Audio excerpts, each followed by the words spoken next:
സത്യം പറഞ്ഞാൽ golden melodies എന്ന് പറയുന്നത് എൻ്റെ കുടുംബമാണോ അല്ല സാധാരണ ഒരു ഗ്രൂപ്പാണോ എനിക്കൊന്നും മനസ്സിലാവുന്നില്ല. ഞാൻ ഒരുപാട് ഗ്രൂപ്പുകളുണ്ട്, പക്ഷെ ഒരു ഗ്രൂപ്പിൽ കാണാത്ത ഒരു സ്നേഹം, സന്തോഷം, നമ്മുടെ തറവാട്ടിൽ പോയ ഒരു പ്രത്യേക സാഹചര്യം, അതൊക്കെ എനിക്കൊണ്ട് കാണുന്നു.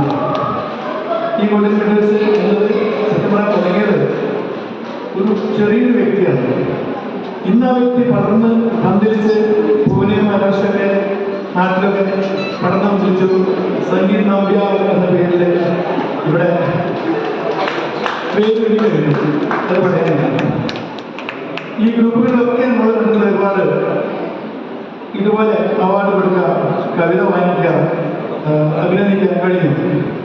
പക്ഷെ ഇവിടെ എങ്ങനെയല്ല, ഓരോ കുടുംബാംഗത്തെയും നെഞ്ചോട് ചേർത്ത് അവരുടെ സുഖദുഃഖങ്ങളിലൊക്കെ പങ്കെടുത്ത് അവരെന്നും സ്വന്തം കുടുംബാംഗം പോലെ ചേർത്തിരുന്ന ഒരു സംഗീത് നമ്പ്യാർ എന്ന വലിയൊരു മനുഷ്യൻ.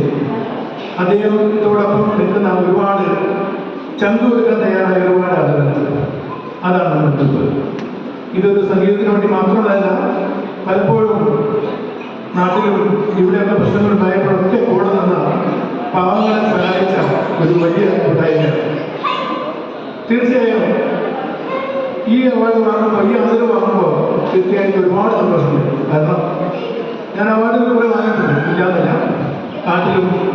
പക്ഷെ നമ്മൾ ജീവിക്കുന്ന ആ ഒരു സ്ഥലത്ത് നമ്മളെ അറിയുന്ന, നാം അറിയുന്നവര് സന്തോഷിച്ച് സ്നേഹിക്കുന്ന ഒരു പൂച്ചെടുത്ത് പോലും ഇതുവരെ കിട്ടിയിട്ടുള്ള എല്ലാ സമ്മാനങ്ങൾക്കും ഉപരിയാണെന്ന് വിശ്വസിക്കുന്ന മനുഷ്യനാണ് ഞാൻ.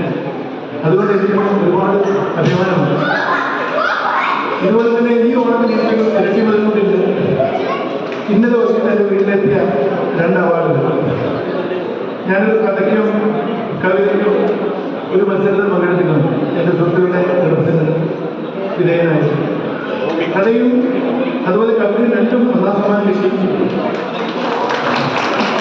അപ്പൊ എൻ്റെ വീട്ടിൽ ഇന്നലെ കഥാരത്ന അവാർഡ്, അതുപോലെ കാവ്യശ്രേഷ്ഠ അവാർഡ്, ഈ 2 അവാർഡുകളും ഫസ്റ്റായിട്ട് വന്നു. അതെനിക്ക് ആരോട് പറയണമെന്ന് മനസ്സിലാവില്ല. സന്തോഷമായി. പക്ഷെ അതിലൊക്കെ കൂടുതൽ ഈ ഒരു നിമിഷം ഞാൻ സന്തോഷിക്കുന്നു. കാരണം ഇത് നമ്മുടെ കുടുംബത്തിനുള്ളൊരു റെക്കഗ്നീഷനാണ്, ഒരു ആദരവാണ്. ഇതിപ്പോൾ പലതരത്തിലുള്ള ആളുകൾ കിട്ടിയിട്ടുണ്ടെങ്കിലും ഒരു എഴുത്തുകാരനെ എന്തെങ്കിലും ഒരുപക്ഷെ ഇന്ന് ഞാൻ ആദ്യമായിട്ട് വാങ്ങുന്ന ഒരു ആദരവായിരുന്നു. സന്തോഷം. അതും പിന്നിൽ എന്നും അറിയപ്പെടുന്ന ആദരണീയായ ഒരുപാട് മാന്യ വ്യക്തികളുടെ മുമ്പിൽ വെച്ച് അവരുടെ ശ്രദ്ധയും ആ ഒരു അവസരത്തിൽ കിട്ടിയെന്ന് പറഞ്ഞാൽ ഏറ്റവും വലിയ ജീവിതത്തിൽ വലിയൊരു കാര്യമായി നടക്കുന്നത്. എല്ലാവർക്കും നന്ദി, നമസ്കാരം.